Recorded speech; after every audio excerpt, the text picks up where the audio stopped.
Nous vous souhaitons la bienvenue en ce jour où vous fêtez celle que vous appelez Marie, celle que vous considérez comme la mère de Jésus, celle qui représente beaucoup de choses pour le monde chrétien.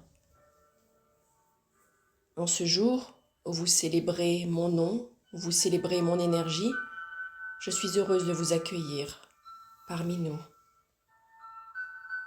Car même si je parle en mon nom, en mon énergie, nous ne sommes jamais seuls. Les guides forment une grande famille, tout comme vous formez également une grande famille sur Terre. Vous l'avez oublié et vous avez tendance à considérer la famille uniquement comme vos proches, votre famille de sang. Et pourtant, vous faites tous partie de la même famille, de la même grande famille. En ce jour où vous célébrez Marie, nous vous demandons de célébrer aussi la famille. Mon énergie représente celle de la mère, car j'ai engendré celui que vous appelez Jésus. En l'engendrant, j'ai montré à toutes les femmes la capacité qu'il y avait à donner la vie, la capacité qu'il y avait à faire émerger de grandes âmes. Vous toutes qui êtes mères ou qui ne l'êtes pas, pensez à cette énergie. Vous avez une capacité à engendrer, vous avez une capacité à créer, vous avez une capacité à engendrer ce qui est grand.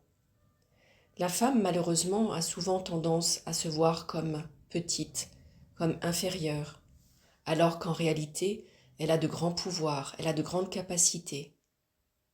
La toute première étant celle d'engendrer, et que vous ayez engendré ou que vous engendriez des êtres humains, des enfants, eh bien, cela n'a pas d'importance par rapport à une vie en particulier, mais par rapport à la vie en général.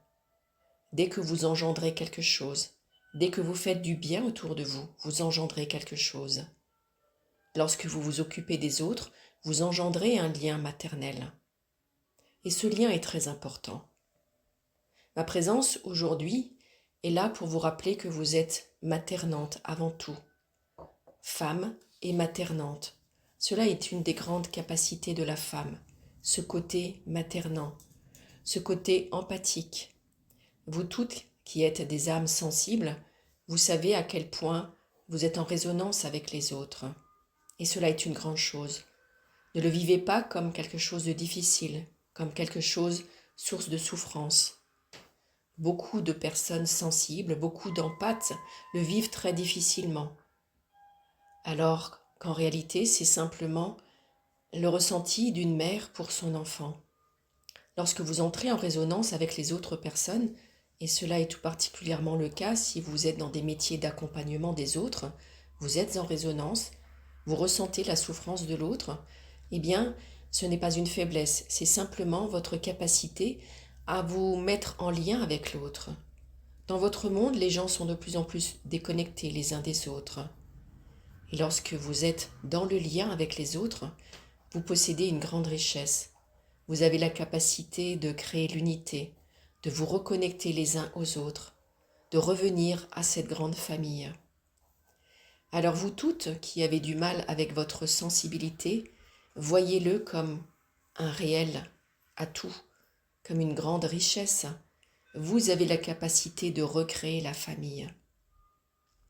Et même si la famille est quelque peu galvaudée parfois, puisque même au sein des familles, il y a des conflits, il y a des tensions, des jalousies. Parfois, il y a même des parenticides, des infanticides et des choses de ce genre. Même si cela existe, le nom de famille doit être quelque chose qui rassemble. Donc par rapport à votre sensibilité, voyez-la comme quelque chose qui vous rassemble aux autres, qui rassemble les autres autour de vous. Soyez des mères de famille au sens symbolique.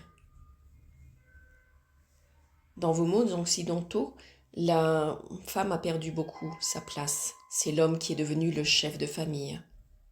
À part quand les femmes ont des enfants toutes seules, la majorité du temps, c'est l'homme qui est le chef de famille. Redevenez des chefs de famille.